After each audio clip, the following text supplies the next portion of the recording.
السلام عليكم، صباح الهنا، معاكم سما. تعالوا النهارده نقضي يوم حلو جدا في بورسعيد، ومن ضمن الحاجات اللي نقضي فيها اليوم وهو شاطئ دعاية بيتش. وهوريكم كل التفاصيل والديتيلز الموجوده عنده جوه، وهو المكان حلو جدا على البحر. فيلا بينا مع بعض نشوف ايه الاخبار جوه، ويلا بينا.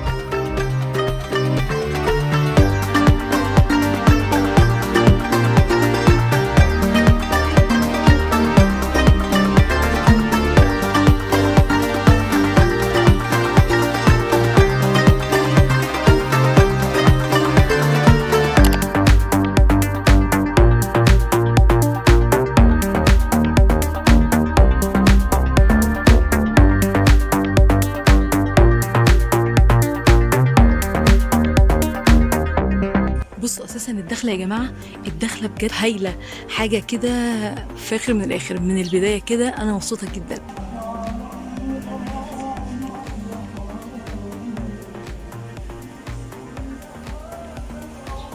تعالوا نقرب شويه كده بقى ونشوف البحر وجمال الشاطئ.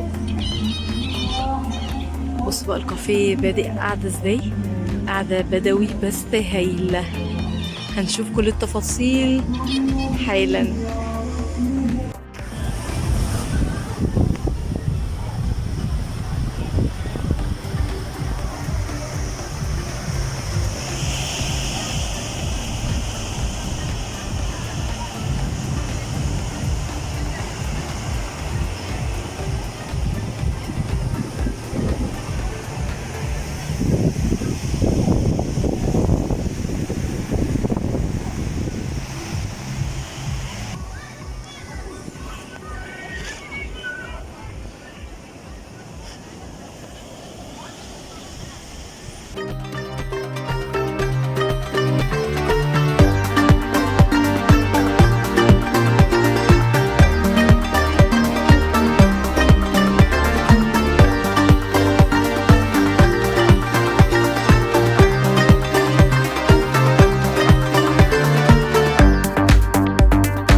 اوريكم بقى، دي حاجه كده زي لوبي كده من جوه، مكان مقفول بس مكان فيه تراث بصراحه، وحاجات مش عارفه اصور ايه ولا ايه.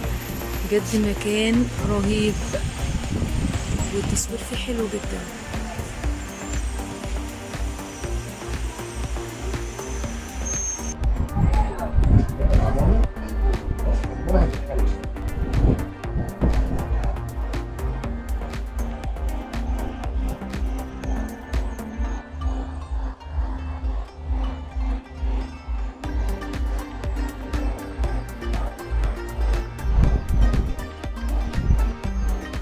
قد ايه المكان جميل، واحلى حاجه كمان ان في بارتيشن كده عشان خاطر الصلاه، زي جامع كده يكون موجود على جنبه. دي حاجه بسطتني جدا ورا البراغه ده.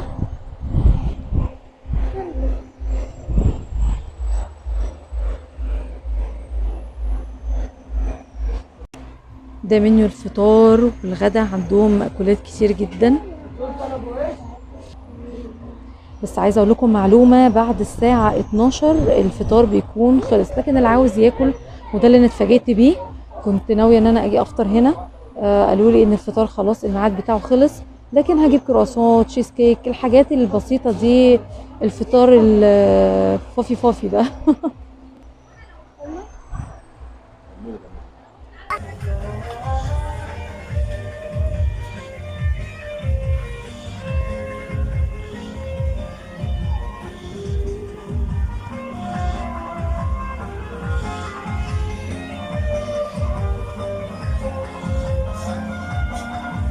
وبكده خلاص نكون خلصنا نهاية الفيديو بتاعنا النهاردة.